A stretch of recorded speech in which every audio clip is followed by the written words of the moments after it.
Broadcasting from Hollywood, California, it's Rants, Hollywood Talk.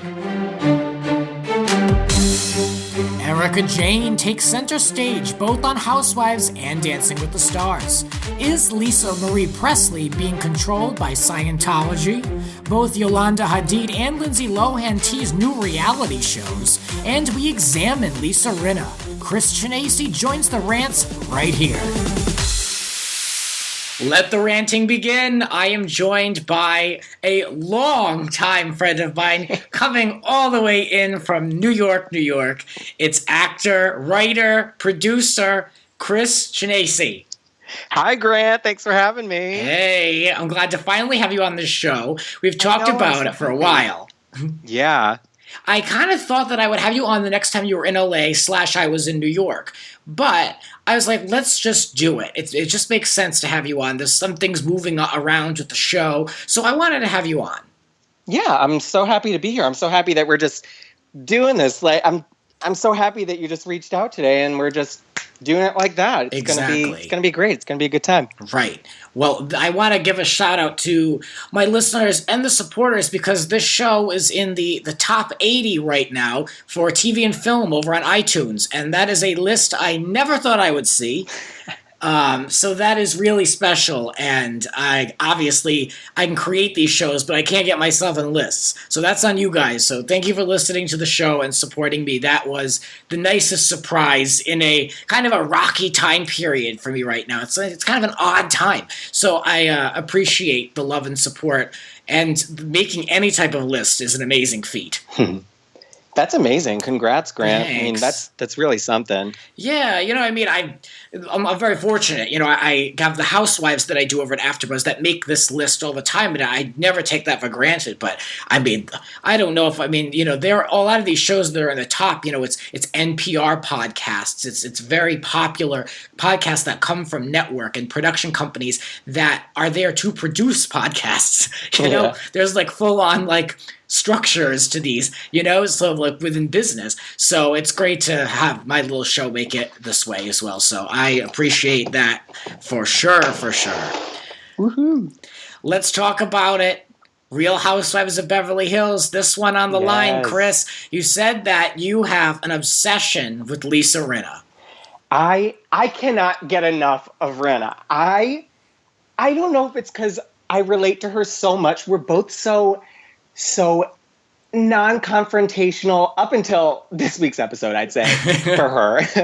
But we always find ourselves in the middle of things, and I'm really all about the backpedaling gig. Okay. Which she is so bad at, though.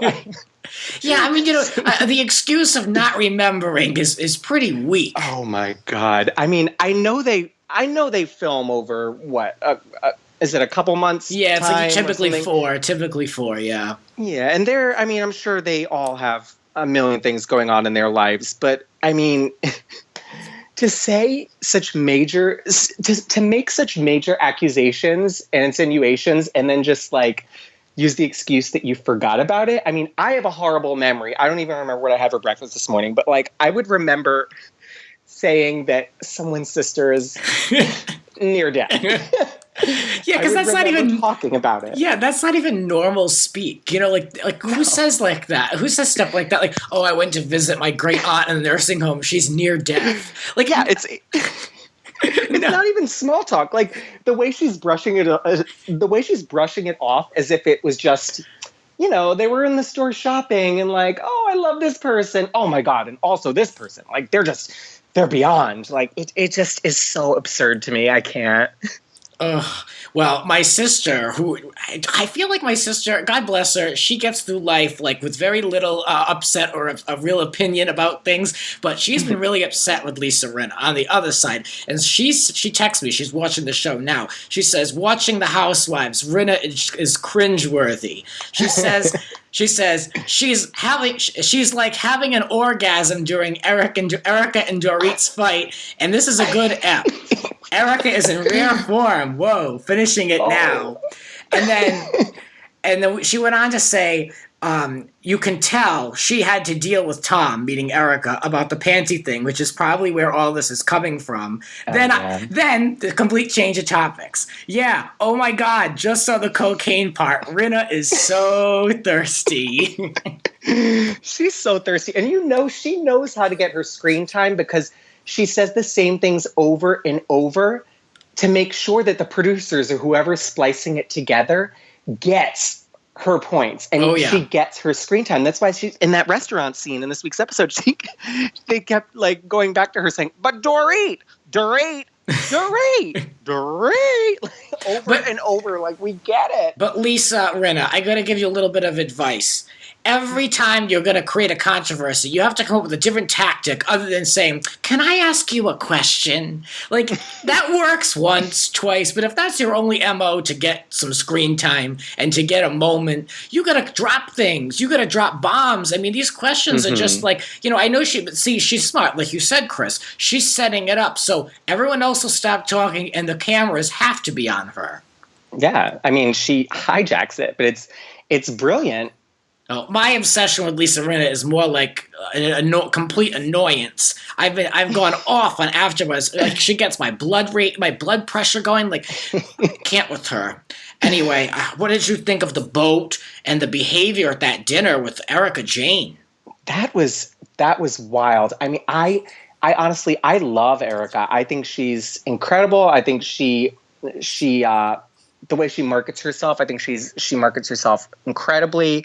She knows exactly who she is, but she's a little too put together. Like, you don't see any vulnerability with her, and I think that they started cracking it a little bit. They started cracking her a little bit this week, and she sort of felt it and felt the pressure, and I liked seeing that, but I hated that it was in sort of such a major dramatic way, how she lashed out at probably her best friend on the show, right, was just using a figure of speech who meant nothing by it. I mean, totally. In Housewives in general, it's a shame, but the model of this show is to find someone who's doing well, new blood, and immediately tear into them and find a weakness and exploit it. And that's exactly what they finally did to Erika. I mean, we've seen it happen to Lisa Vanderpump a million times, but she'll never really admit that it got to her that badly. But, I mean, that one, she's another story. Did you watch Erika on Dancing with the Stars? I didn't. I have been meaning to watch her performance, because didn't she dance to her song? She did. Expensive. Which was... How was it? Expensive, it was the clean version, and so I know Expensive, like upwards, backwards, and forwards. I know the song. So Me too. So it was a little hard. Good. I know. It was good, so good to work out to. Anyway, it's just like, so it took me a little bit out of it because it was censored, whatever, I get it. It's network TV. Other than my distaste for Tom Bergeron, which is blinding, I was able to enjoy the show. The performance was good. Her ratings weren't that great. I think she got a 24 out of 40. Like, her, the judges have their score situation. It was good. It wasn't as tight as I thought it was going to be. Like, of course, I'm expecting like perfection, but I mean, it's her first dance, and I think she's going to last a while because people are really on the Erika Jayne train. I think more than they were when Lisa Vanderpump was on Dancing With. I wish I would have watched it that season. Oh my God, I love Vanderpump. Oh, you would have loved a very poorly acted and executed feint. Oh my God, I remember reading about that. Oh my God, I forgot all about that. Yes. That's amazing. I can't with her, but anyway. You know what, though? I feel like Erika will go far because I remember watching her music video to How Many Fucks Do I Give? Or whatever that song is. Yes. And I remember being very impressed.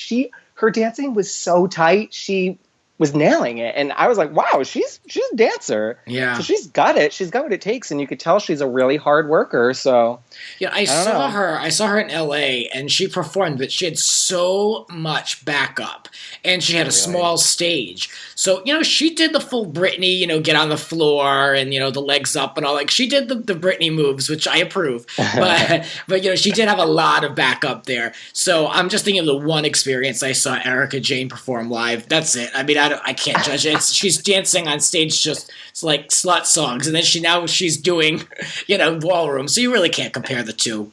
Such an interesting juxtaposition. Yes. Interesting. Let's take a turn and talk about Scientology, a topic that I love. I just can't get enough of. I can't get enough of it either. I mean, it's just, I've saw the whole thing, the Going Clear, everything there is. I've listened to so many interviews. I've heard Leah Remini tell the same story like 3 times, and it's still interesting. But I was searching for Scientology, as I normally do, and I found out that Lisa Marie Pressley could be re-entering Scientology. And I was like, oh, this is interesting, because I know Priscilla's all about it, or she was at some point. I don't know the current status, but I know her daughter is really into it, and there's been a lot of press back and forth about how the daughter's trying to pull her into it. So, Lisa Marie is in a bad way. She just lost control of her life, basically lost custody of the kids. She's allegedly spent tons of her fortune away on who knows what. They say pills. I don't know. I don't know. It's so sad. And I don't know. I'm very intrigued by Scientology in general. And so I didn't know that Priscilla or Lisa Marie were Scientologists at any point. So, I just found out today when we were talking about it earlier. Who's a surprise Scientologist? I was shocked. Who? Greta Van Susteren. Who is that? She's on Fox News. You can tell I'm talking to someone from New York. That's a good thing. Oh my God, that's a good thing. Right now, I know exactly who she is. Yeah, no, believe me, it's a good thing. Fox News, but now she's on MSNBC. Oh wow. Oh my God, I'd be heartbroken if you said Sade Badrinois was. Now I don't know who that is. New York City anchor. Oh, okay. Yeah, no. Everyone's obsessed with Sade. But I am just shocked that I can't be shocked by anything nowadays, especially with Scientology. But I was surprised, to say the very least. But anyway, Lisa Marie, because of all this angst in her life, there's a lot of rumors about her going back there. Radar Online did a whole article. They're not the most reliable hen in the hen house, but they talked all about it, and they said that a lot of the big wigs have taken advantage of her current state. They're pulling her in. They've allegedly brainwashed her into thinking that she's incapable of taking care of herself. And, it's sad. She did lose custody of her twin daughters. She would be vulnerable to such things. So I hope not. I don't know. What do you think? I just can't stop thinking about what Elvis would say. Well, yeah. What the hell would Elvis say to that? He would be able to just. Well, he didn't like Scientology. He didn't like it. Was it even around when? Oh yeah, it was around before he passed, because it started when, in the late 60s? Yeah. No, it was before then, wasn't it? Well, who knows? When did that book come out? That nonsense. Going book? Clear. No, the Dianetics. Dianetics, yeah. That's right. But anyway, Elvis apparently had taken a tour of one of the original Scientology centers, and he said, F those people, they just want my money. And I read that in an interview today. So he wasn't for it. Now, not Lisa Marie, but supposedly Priscilla gave part of the Elvis estate to Scientology. Oh my God. Can you imagine? Priscilla. Can you imagine someone who didn't like it? Yeah, he was right. F those people, all they want is my money. And look, now they've got a full lifelong tap into him. Oh my God. Something's going to be going on in people's lives it's like any cult. Something's going to be going on majorly wrong or in a bad direction for people to have to latch on to something like that. See, this is the thing. These people weren't born into Scientology. They were adults when they joined, right? Well, which people are you referring to? Like Priscilla. Okay, yeah. And then was Lisa Marie, she must have been, well, maybe she was a young adult when she first joined or whatever, but I don't know. Yeah. It's just, and then with all this crazy stuff coming to light, how they... Right. Look, I have to say, and I always say on this panel or this show, it works for some people, whatever. We're just talking about some stories that are out there. Who the hell knows? Right. But I mean, yeah, hey, if it's working for you, great. But yeah, I mean, but it's NFM, not for me. well, yeah, exactly. And it's not working for a lot of people because over like 3 million people tuned into this A&E series. Very interesting. Oh, it's so good. I savored it. I drew that show out as long as I could, but then I finally said, like, Grant, this is ridiculous. So I did finish it, and, love Leah. And the show is going to get 10 more episodes on A&E, and they're expecting it to come out in the summer. So thank God. I was scared they weren't going to bring it back because of all the legal issues or whatever. She said in the last episode, she said there was a lot going on that they couldn't talk about, and right. Blah, blah, blah, it did end kind of. It ended really strange. It was like we're going in for a big meeting. Then the cameras go down and it says, we can't record this meeting because it's legal. And then that was the end of the show. And I was kind of like, wait, huh? Like they were so transparent about so much. And then to just kind of end it that way. But it is what it is. Anyway, a page 6 article says that an expert in Scientology, I don't know how you get that title, said that Lisa Marie is not going into Scientology, but this article on Radar Online is from yesterday, so it's more current. So I'm thinking, maybe something happened and she got pulled back in. I don't know. You know what? I wondered the entire time, though. I wonder if Leah Remini has the same glam squad as Erika Jayne for that show. She is done the up. Those nails, those claws are on. Yes. The hair is set. Everything. It's so major. I know. I love when she went to like some house in like Wisconsin or wherever, or like the Midwest, and she walked in and it was like this very small, like just a middle class home, and she came in with like the full extensions, the full eye, the lashes, and she just looked like such a movie star. Well, good for her, I love it.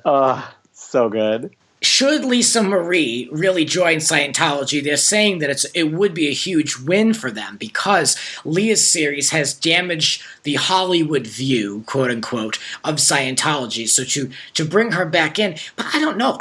To me, Lisa Marie Pressley is not a big enough name for me to consider joining Scientology.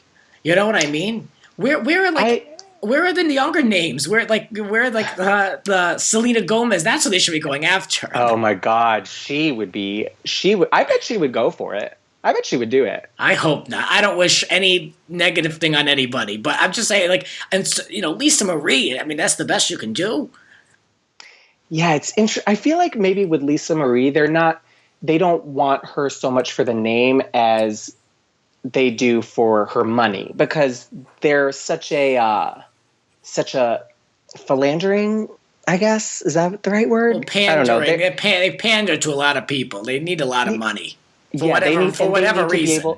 They need to be able to keep buying all these properties around the world so they can keep their tax exempt status. Yes. And they spring up all the time. There's one just near the AfterBuzz studio, not next to it, but nearby it. And I drive by it sometimes and I'm like, damn. I'm like, wow. Nothing's going to be put in there. What's your Scientology experience like in New York?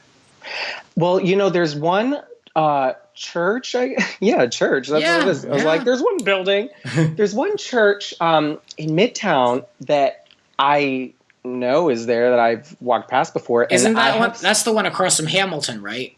I think it's across from some theater.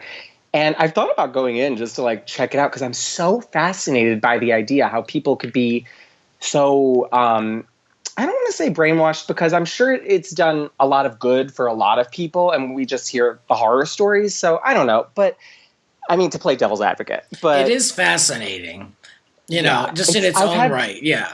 Yeah. I have friends who have gone inside to like, I guess there was like a little movie they play at the beginning and they like when it's time for them to leave, they sort of grasp and sort of like pull at people to be like, well, actually, here's some more information and blah, blah, blah. Like you might want to consider like doing this or taking this class or something or other. So they're sort of like persistent, definitely, with people. But well, they have a very large presence here in LA, or at least I think they like to think they do. I mean, they do in the Hollywood area, just because you drive down the certain roads quite often, so you see a lot of the same stuff. The Celebrity Center is right off the 101, but what's the presence like out there in New York?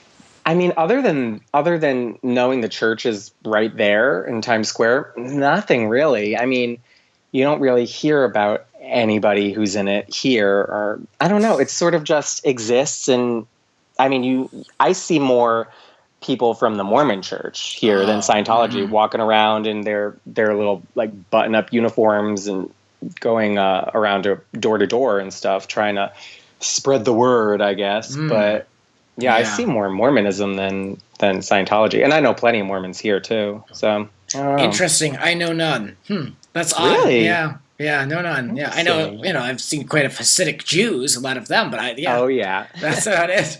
Anyway, switching topics. Wow, I don't know how to transition from Hasidic Jews, Scientology, and Lisa Marie Pressley, but Yolanda Hadid is going to Lifetime for this new show, Model Moms, which I guess is supposed to be some type of spinoff of that crazy Dance Moms, which I just can't imagine. I don't know who is still watching Dance Moms. Is it still on? It is. Because Abby Lee is going to jail or something, isn't she? I think it just wrapped, but I know it was on because it was on at AfterBuzz, and I was like, "Oh my god!" I saw that, what's her face, that Abby Lee, and I was like, "Oh," I said, "Yeah," because like you said, she's going to jail. I was like, "Oh, that one's still free, huh?" So I don't know what they're still doing. Walking around. Oh god, that one. She is like a roach. That woman. A very wealthy, soon to not be wealthy roach. Well, what do you think of this show, Model Moms? Yolanda's going to mentor aspiring teen models, and she's going to work with momagers through an 8-week program. I guess it's some type of an elimination show where the prize is you get some type of deal with her modeling agency or her management company and a potential representation through IMG models. Interesting. So she is sort of the HBIC of that show. She's sort of like the matriarch. Yeah, they're fighting to work for her. Like, I want to work for Diddy. I want to work for Yolanda Hadid. Interesting. It could be a huge hit. I mean, to be a former supermodel herself, and then because she was a supermodel, right? She did a lot of international Vogue covers, and she really was legit. Yeah. And so she knows what she's talking about, and then to be raising. I guess her son is getting into it now too. So 3 models of in their own right who don't even like need her name really. I mean, who apparently are doing really great for themselves. I mean, the name did help, but they're booking these huge campaigns and really standing on their own feet. So I think it could be really good. I don't know. I'll have to tune in. At first I said, you know what, Yolanda's not going to like the show because it doesn't highlight her or her lifestyle.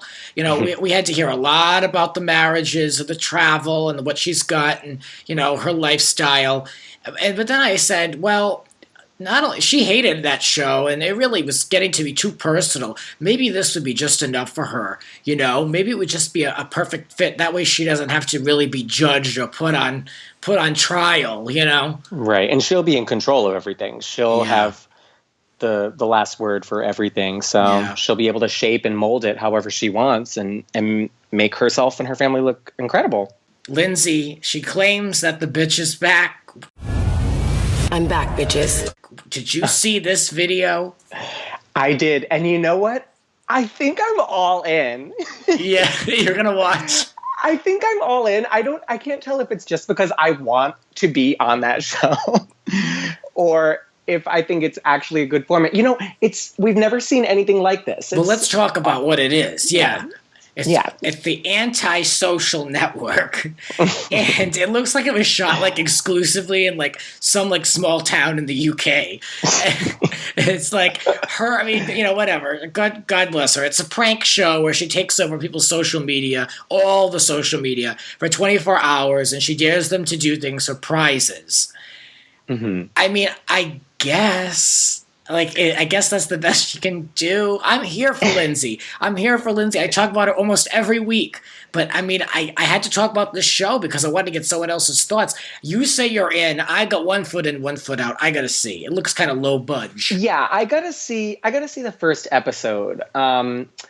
I like the idea of it. How does it work? You sign up and then she picks the people whose accounts she wants to take over? I mean, she doesn't just show up to their house without them. I'm sure they're all cast. Yeah, I'm sure they're all cast. Yeah. Because they'd have to choose. They have to choose outrageous characters that they can exploit, basically. Yeah, they're not going to choose someone boring. They got to find someone that has like a crazy ego or something, because someone who's insecure about something, so they can exploit it for their own gain. Yeah. Right. It could really, really work, though. I mean, I think that the closest thing we've had to that sort of show is probably Punk'd. Yeah. I mean, we haven't really had anything that sort of dealt directly with social media accounts, like just solely about the social media accounts and using it to manipulate people and to do certain things. So I don't know. It could be a huge hit. And the way people are, I mean, the way that social media is running the world now, I mean, you can't live without it these days. Right. I mean, could be a huge hit. The show is being shopped around, is not yet picked up at any network anywhere in the world yet. So we shall see what becomes of that show. I don't know.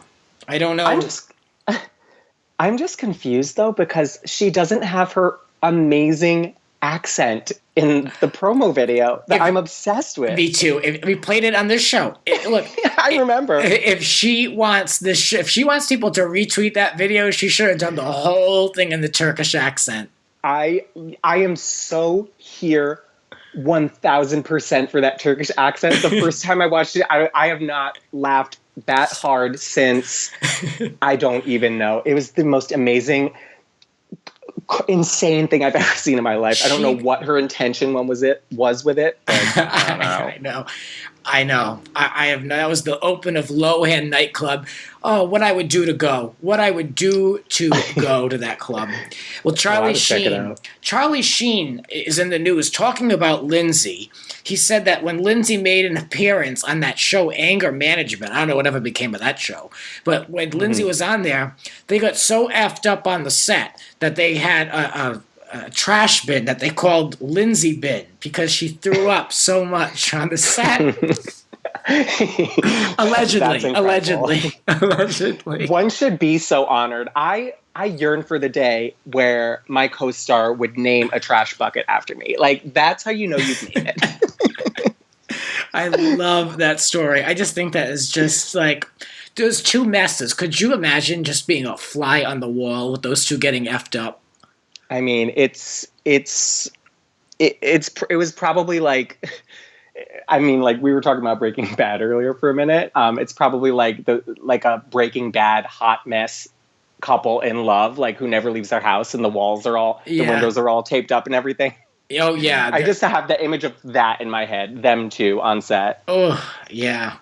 Well, yeah, I mean, they even did go to bed. They didn't go to bed together, but she tucked him in, according to Sheen, saying that she told him, "Sleep well, sweet prince." Which I can totally feel and hear her saying. I can only hope it's true. Please make this be true. I hope it is. I hope that he is a part of her show and that it's picked up, because that would be, I mean, people would watch if Charlie was attached to it. Yeah, well, Lindsay Lohan said that all these statements are incorrect, and she is very excited about her upcoming show. So she spun that one. Oh, Lord. You've got to love an agenda. Amen.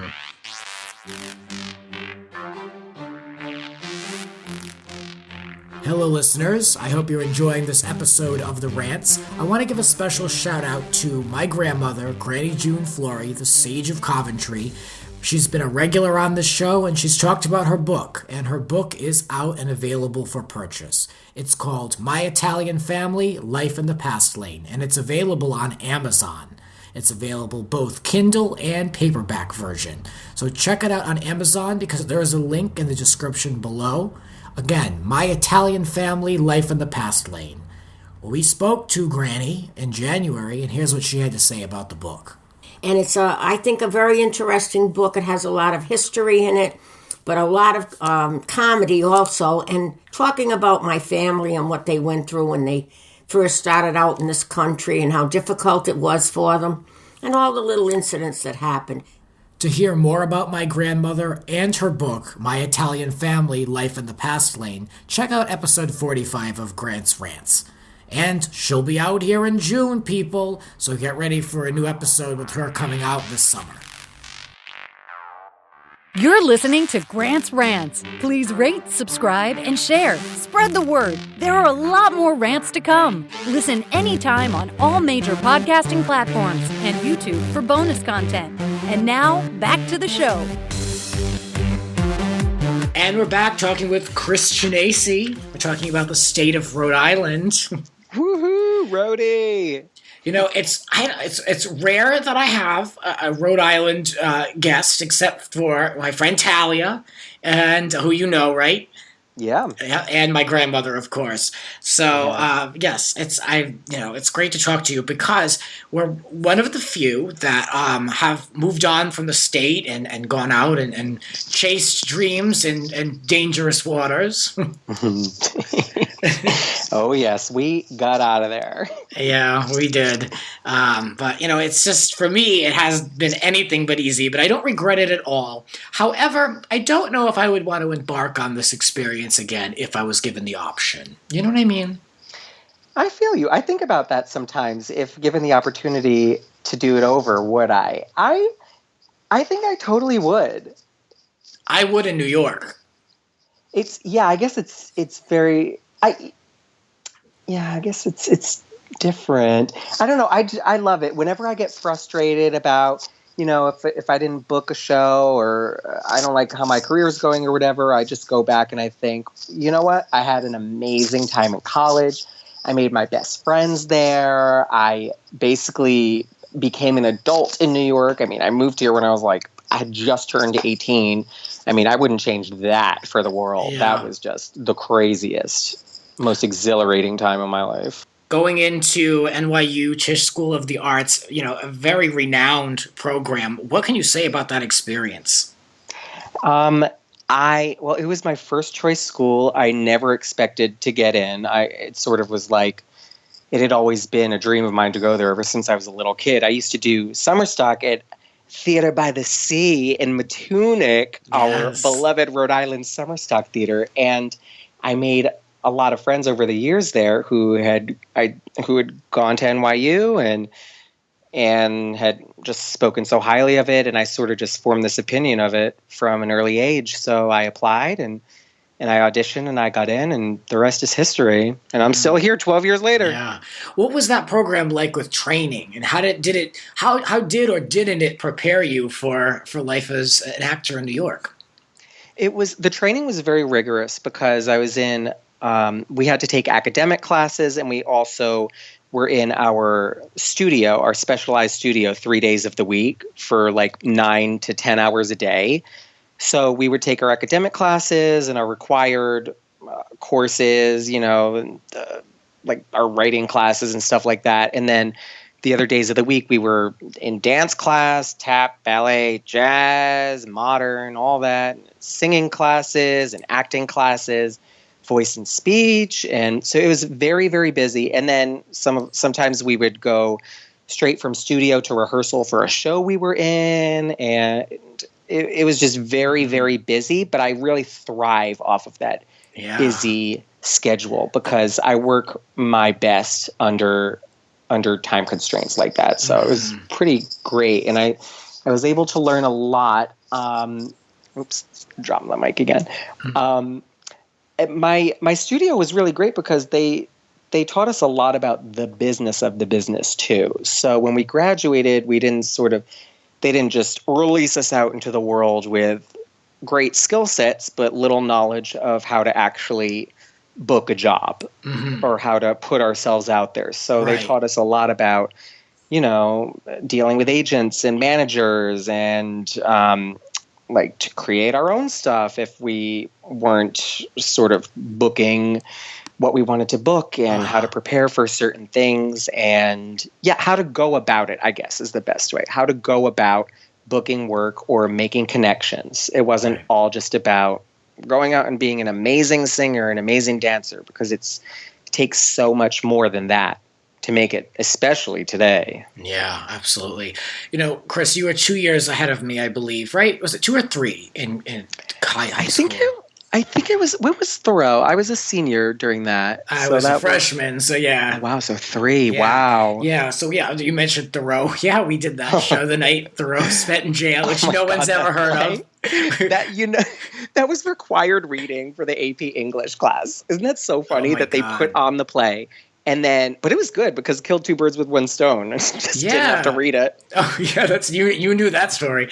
I remember. You were the upperclassmen. We had like one scene together where I had to play some kid as usual. Oh my god, in the boat. Oh my god, do you remember when they when Miss Batuli stopped the show that day during the assembly because somebody was talking or something, and she ran up to the stage and was like, "Excuse me." Do you remember that? Oh my god, no, but I'm not surprised. she halted the show, lights up, screaming at the audience for talking. I can't believe you don't remember this. No, was that during a during the day performance? Didn't we? Wait, maybe it was with Laura Zabbo in the boat. I was with somebody in the boat. I think was Laura Zabbo was in that, right?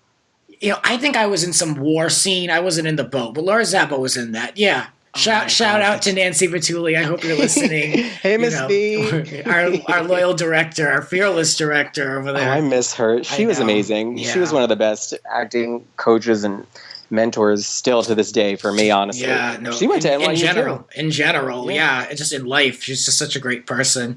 But so I remember, being an underclassman with you being an upperclassman, and I just remember thinking that you were so smart and so brilliant. And then when you got into NYU, I was like, oh, so it's possible for like a kid from Cranston to get into a really good school. So I just remember having those early impressions of you. It's funny that we're still in touch all this time later. You know what I mean?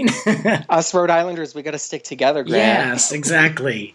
So, in Grant's Rants, we talk a lot about, getting into business, whether it's TV or modeling or acting. And I've never spoken to anyone who has been out there auditioning and hustling for theater and plays and the New York scene. So I'd love to hear about the good and the bad, about what it's like to be out there hustling in New York. Yeah, well, it's changed so much. I mean, the entire time I've been here, it changes so much. It's ever evolving. But when I first started auditioning for things when I was in college, you used to have to wake up very, very early in the morning and go sign up on the audition sign-up list at whatever studio the auditions were at in Midtown. This is for musicals, regional musical theater, touring shows, even the big Broadway calls. So you had to physically show up? Mm-hmm. Physically show up. And then back then I was non-union. So I mean, for the listeners who don't know, there's Actors Equity Association, which is the union for stage actors. So anybody who's on Broadway is in Actors Equity, and all regional houses around the country work under equity contracts, which give fair pay and protect the actors. So there would be required equity calls that we would go to. But when I was non-equity, you would sign up on the non-equity list, and then you would be fit in throughout the day, depending on if there was an open slot or whatever. So oftentimes it was a lot of sitting and waiting. Just sitting, getting there at 9 a.m. 9 a.m., that's generous. Sometimes we'd get there at 5, 6 a.m. because we were crazy back then. And we would throw our names on that list. And sometimes we wouldn't even be seen. We'd wait all day and not be seen. So we would do that. But then it's changed a lot recently. I'm in the union now. So it's great because I can make sure that if I go to a chorus call, which is when they have principal calls and chorus calls for equity for different musicals. So if you could sign up online for the principal calls, but those go really quick. So you have to be at your computer at the time of the sign up. But that's great because you'll get your appointment right then and there. Mm-hmm. And then for the chorus call, you just sign up and you get a number and you show up and you go in whatever order that is. And this is all just to get the audition. Yeah. Wow. And then some people have, I currently am not represented right now, so this is what I do right now. But if you have an agent, hopefully they can get you in for whatever you want to be seen for. But it's crazy. The market is so saturated right now that it's, like I said, it's always changing. So there's always new stuff, new angles that we got to learn to sort of put ourselves out there and be seen. So. Oh, it sounds like a lot of strategy just to get in the door. Oh, it is. It's crazy. So would you say it's more cutthroat and competitive than when you started? I would say it's more crowded than ever. I'm not sure about cutthroat, but there's definitely a lot of people here wanting to do that. With all these, like Glee came on TV, and then all of a sudden there's this new generation of people who were exposed to, musical theater and stuff, and then these live telecasts of musicals, which is great because theater's reaching such a wide audience. But it's crazy. But it's a good thing because, well, I don't know if it's a good thing, but we have the internet, we have YouTube now, so certain things we can submit for online. We could just make a tape and send in, and that can be that, Right. Yeah, I've had to do that for just small projects and stuff like that. There's benefits to it. I mean, it's convenient, but it's nothing like being in the room. Right. Yeah. I'm so self-conscious about taping too because I'm a perfectionist. So if I make an audition video, I will spend a long time on it because if I'm going to send it in, I'm going to make sure it's as close to perfect as I can make it, even though nothing is ever perfect. I don't think anything's ever perfect. But I know the same thing. The slightest, smallest project, I try to amp it up beyond, and it's like literally like it's like 90 seconds. But I know what you mean. Yeah, just in general, with different submissions. So what's your current status with New York, with performing, and what projects are you going out for, and what are you working on? Yeah, so right now, I sort of fell into this job a couple years ago. I got hired to swing for Norwegian Cruise Lines, which is swinging is basically understudying all the roles, basically. So I had always heard from friends who had worked on ships that it's a great gig. It's very lucrative. You get to travel a lot. It was something I'd always wanted to do or try out. So I went, and as the swing, I learned the show, but I didn't get to go out on the ship because I was just there in case of an emergency, right? So these people go out for 6-7 months on a ship, and then if someone gets hurt, they call me, and if I'm available, I'll say, sure, I'll come out.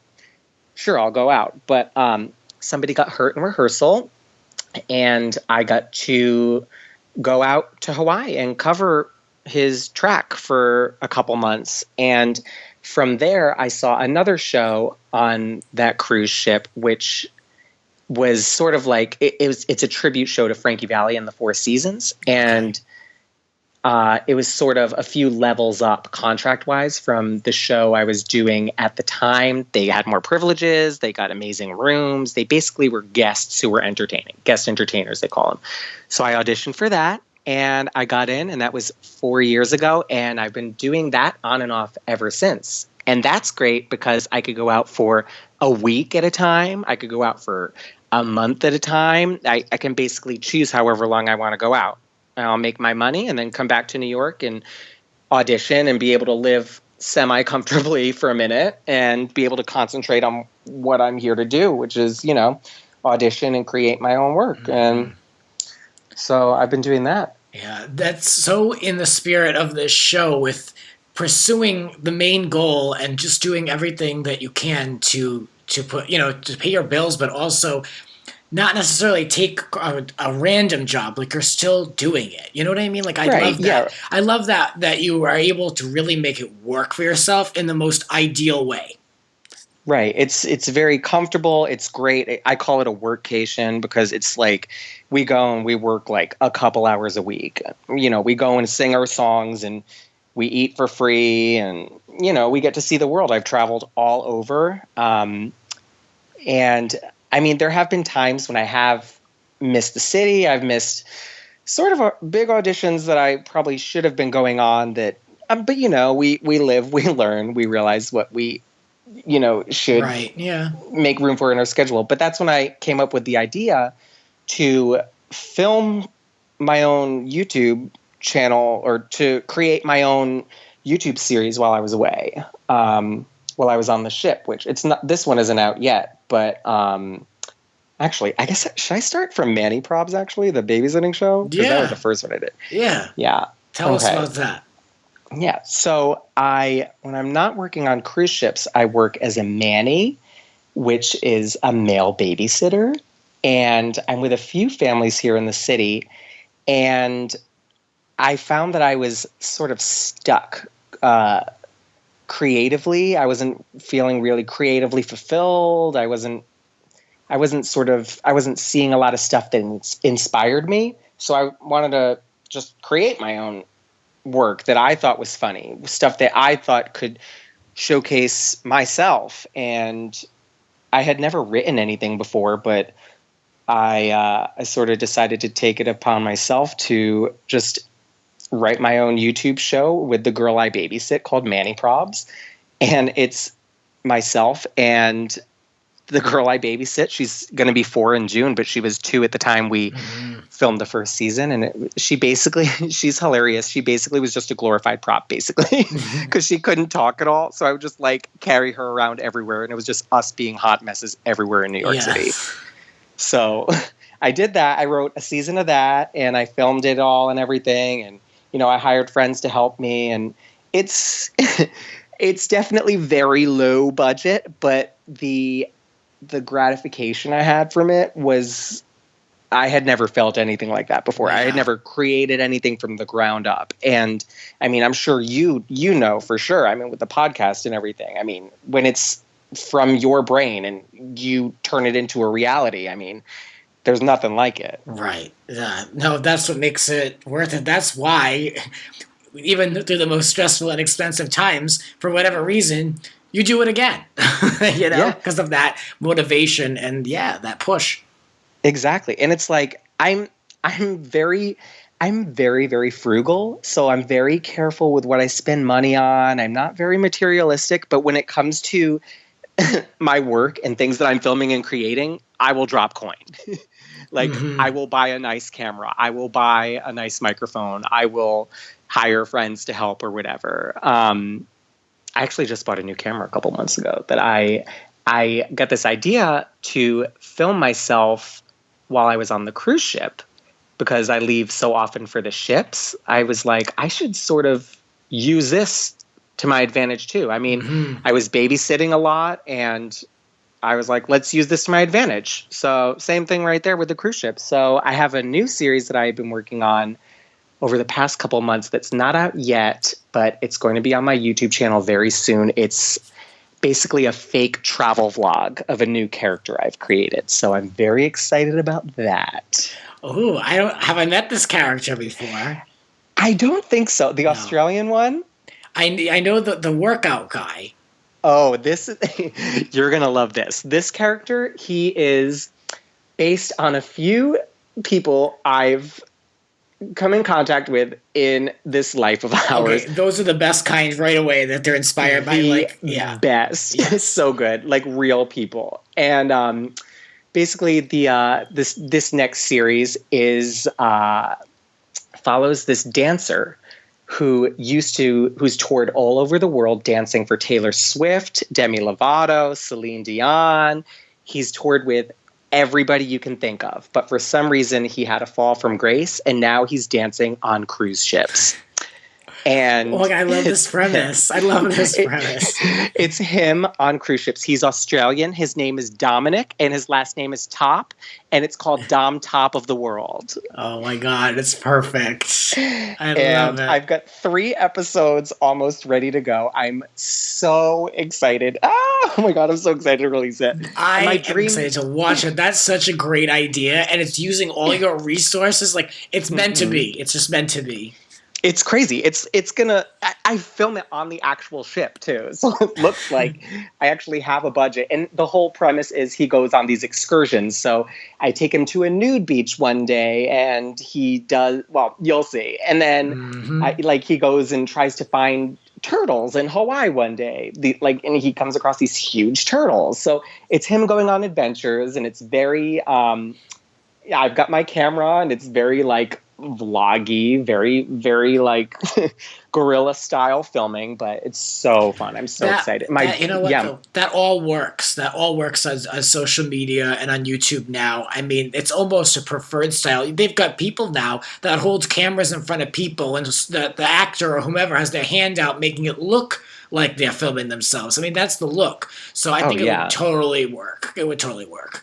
Yeah, I don't know. We'll see. I'm very excited about it, though. Yes, ooh, I can't wait. My dream is to get all these series I'm working on and creating, and sort of, I would love to have my own production company or sell an idea or pitch an idea. So I'm starting to learn about that aspect of the business, being a creator and producer and sort of, dealing with that stuff. Yeah, so it's interesting. You must wear as many hats as possible now, for sure. Yeah. Yeah. It's crazy, but it's so fulfilling. I mean, it's crazy. It's so much more fulfilling than just auditioning, which is what I had been doing for so many years. And, like you book work and you go and you do your show or you do your gig, and it's great. It's so much fun. But after 6 weeks or however long it is, you come back to the city and the struggle is still more real than ever. And you're chasing that dream, and that dream is fast. So you gotta put on some rollerblades and chase after it even faster. You know what I'm saying? Oh yeah. Oh, that's great advice. What a good line for this show, because that's so intact with what it's all about. I literally just thought of that. What is the goal for you? What would you say is the goal? You mentioned the production company, but what are you thinking? My goal is to just have my voice heard and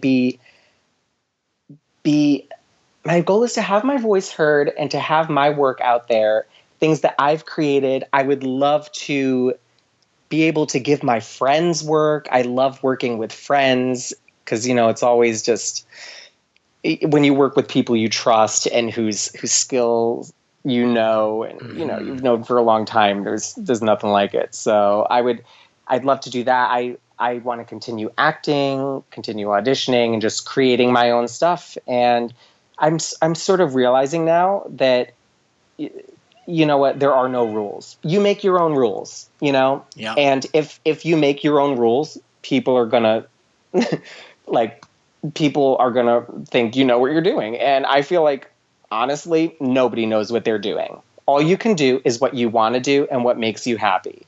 And if it's making you happy and, if it's giving you creative fulfillment, then that's all you can do. I mean, you got to go to bed happy at the end of the day. And absolutely. You got to follow the happy. God, I can so relate to you when it comes to creative fulfillment. I had made a decision to leave development, if you can even call that, from on the production company level at these unscripted companies that, it's just treated horribly, paid nothing, wasn't producing or developing anything really. And it was like a big step for me to take a step away from that, because that was supposed to be my avenue towards being a creative exec. And now I'm more on the business affairs side, which is a great space to be in. It's fine because I can balance that with my creative fulfillment with this show and other side projects that I work on. So yeah, I mean, it's vital though. It's vital. And I had to think twice before I left that track, because I was like, wait a minute, like it's so important that I use this creative energy.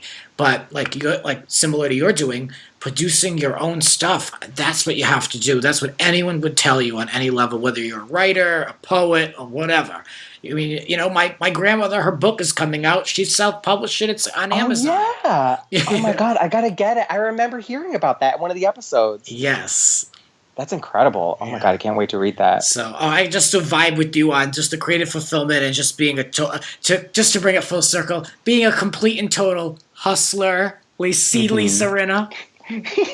That's why I love her, I think, because she has been hustling her entire career. And look at her now. She's on one of the most entertaining shows on TV. She's here, I mean, that woman peddled a diaper. I gotta give her props. An adult diaper. I mean, come on. That even as much as I can't stand her, I will give her that.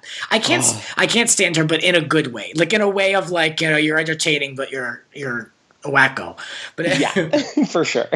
But yeah, well, I mean, I love this conversation with you. I want to put your link, and it will be there in the description below, where you can find his YouTube channel, so you can keep up with Chris, so that way you can see this upcoming series, his past series. And Chris, what else would you like to promote, and where can we find you online? Sure.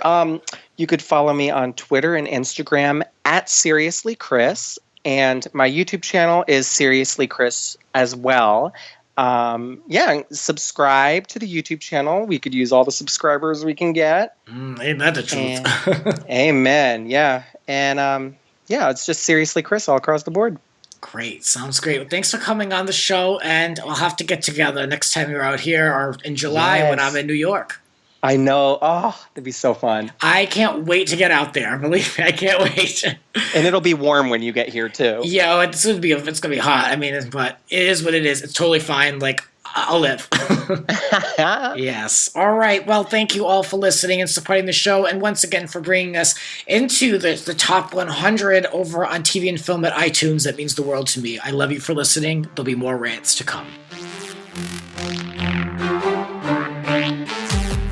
This has been Grants Rants. Follow us on Twitter at Grants__Rants. Cover art created by Howie Ronay. Voiceover by Blake V. Media. Original theme music composed by Alexander Arnson.